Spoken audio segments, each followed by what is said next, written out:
Sa puntong ito makakasap natin sa linya ng telepono si United Opposition Spokesman Atty. Adel Tamano. Atty. Tamano, good morning. Igan, Idol, magandang umaga. Inamin po ng Pangulo na alam niya yung umano'y irregularidad sa NBNCTA contract, no? Bago pa ito pinirmahan. So, sa panig ng oposisyon, paano niyo inilalarawan ito? Sa amin po, tapos na yung boxing eh. Hindi ba obvious na nawala na po yung moral authority na Ginang Arroyo na maging Pangulo natin kung inaamin niya na kahit na alam niya na meron irregularities ang isang napaka-importanteng kontrata ay pinayagan pa rin niyang magpatuloy yung kontratang yun. Para sa amin, dapat isipin ng tao na tapos na yung boxing, hindi na karapat-dapat siyang manungkulan. At tama po, at pinapatunayan na lahat ng mga sinasabi namin noon na dapat nang bumaba at mag-resign dahil ito po legal, mapayapa at konstitusyonal na process, dapat mag-resign na po si Ginang Arroyo. Pero after ng pag-amin sa isang talumpati kahapon sa misa ng Palasyo, no, after ng misa, sinabi niyang siya ang Pangulo, tatapusin yung termino niya sa 2010. Hindi naman, Igan, ito yung problema para sa akin. No? Yung pagiging Pangulo, yung pagiging leader ng isang bansa, no? Hindi naman yan dahil nanalo ka lang sa eleksyon. Maraming nga nagsasabi na nandaya siya. I think as the president, the most important leader in a country, you should have that moral authority. And kung ikaw mismo, inaamin mo na wala ka ng moral authority dahil kahit na napakabaluktot ng isang kontrata ay pumayag kang na ipatuloy pa rin yung kontrata, di ba dapat kung disente kang tao at kung tunay na religyoso kang tao, dapat sabihin mo sa sarili mo na hindi na ako, wala na akong karapatan manungkulan at siguro mayroon mga iba na pwedeng manungkulan instead of me. Ano ba balak ng United Opposition dito sa development na ito?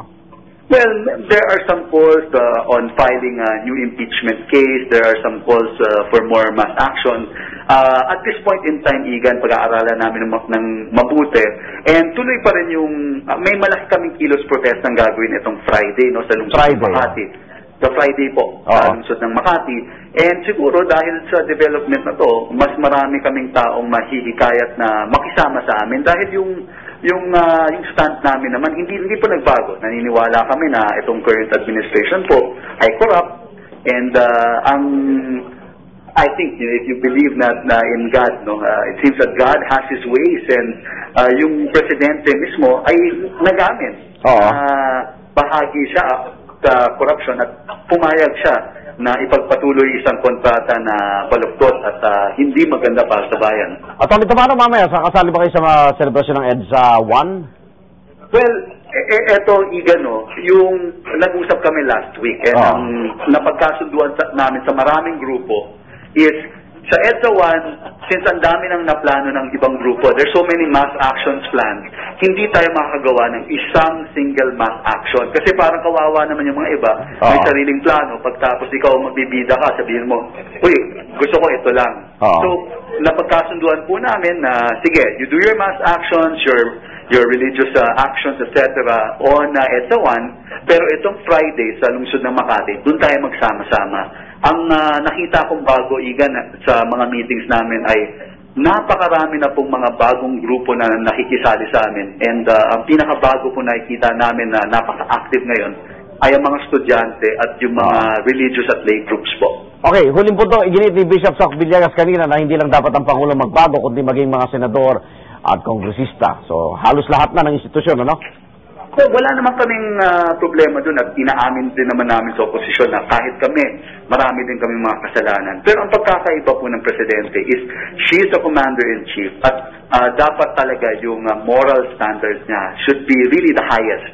And kung nagkakamali siya ng ganong kagrabe, na inaamin niya sa taong bayan na alam niya baluktot isang kontrata, pinagpatuloy pa rin niya, naniniwala kami na walang moral authority na siya, and she should resign. Which, from the start, our stand has been, ang resignation ay isang konstitusyonal, legal, at mapayapang pamamaraan para magkaroon ng pagbabago. Atty. Tamano, salamat po. Thank you, Igan. United Opposition Spokesman Atty. Adel Tamano.